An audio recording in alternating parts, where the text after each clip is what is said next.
Good evening प्रिय विद्यार्थियों, कैसे हैं आप सब। उम्मीद करते हैं कि आप लोग अच्छे होंगे।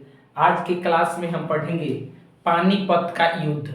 पानीपत का युद्ध आप लोगों ने पानीपत के युद्ध के बारे में काफ़ी सुना होगा, लेकिन छोटे से क्लास में आप लोगों को सारी चीज़ें आज याद कराने की कोशिश करेंगे। तो देखते हैं पानीपत का युद्ध। पानीपत का पहला युद्ध, पहला पानीपत का पहला युद्ध बाबर और इब्राहिम लोदी के बीच हुआ। बाबर और इब्राहिम लोदी के बीच लड़ा गया और यह युद्ध 21 अप्रैल 1526 में हुआ। 21 अप्रैल 1526 में हुआ। इस युद्ध में विजेता हुआ बाबर। इस युद्ध में कौन जीता? बाबर जीता और इब्राहिम लोदी की हार हो गई। और इस युद्ध के बाद भारत में मुगल वंश का स्थापना हुआ। मुगल वंश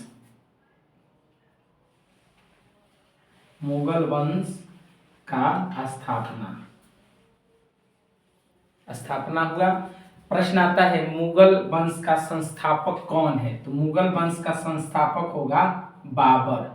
मुगल वंश का संस्थापक बाबर। तो पहला युद्ध, पानीपत का पहला युद्ध बाबर और इब्राहिम लोदी के बीच में हुआ और इसमें जीत किसकी हुई? बाबर की जीत हुई। और यह युद्ध 21 अप्रैल 1526 को लड़ा गया और इस युद्ध के बाद भारत में मुगल वंश का स्थापना हुआ और मुगल वंश के संस्थापक बाबर को कहा जाता है। अब देखते हैं दूसरा, अकबर और हेमू के बीच हुआ। पानीपत का दूसरा युद्ध अकबर और हेमू के बीच हुआ। यह युद्ध 5 नवंबर 1556 में लड़ा गया। 5 नवंबर 1556 में यह युद्ध हुआ और इस युद्ध में अकबर विजयी हुआ। इस युद्ध में अकबर जीता और हेमू की हार हुई।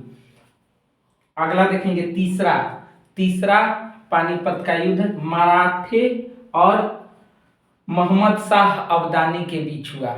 मोहम्मद शाह अब्दाली के बीच हुआ। यह युद्ध 14 जनवरी 1761 को हुआ। 14 जनवरी 1761।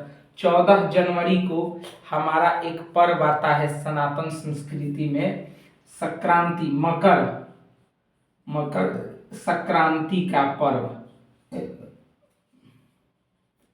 तो आप इससे याद रखेंगे 14 जनवरी मकर संक्रांति का पर्व आता है और इसी दिन 1761 ईस्वी में पानीपत का तीसरा युद्ध हुआ मराठे सैनिक और अहमद शाह अब्दाली के बीच में।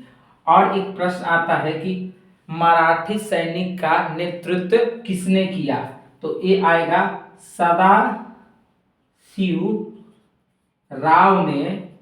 सदाशिव राव ने मराठे सैनिक का नेतृत्व किया था। तो हमने छोटे से वीडियो में इस पानीपत का प्रथम, द्वितीय और तृतीय युद्ध के बारे में जाना। आज की क्लास के लिए जय हिंद, जय भारत। वीडियो अच्छा लगे तो शेयर कर दें और दोस्तों के पास सेंड कर दें। जय हिंद, जय भारत प्रिय विद्यार्थियों।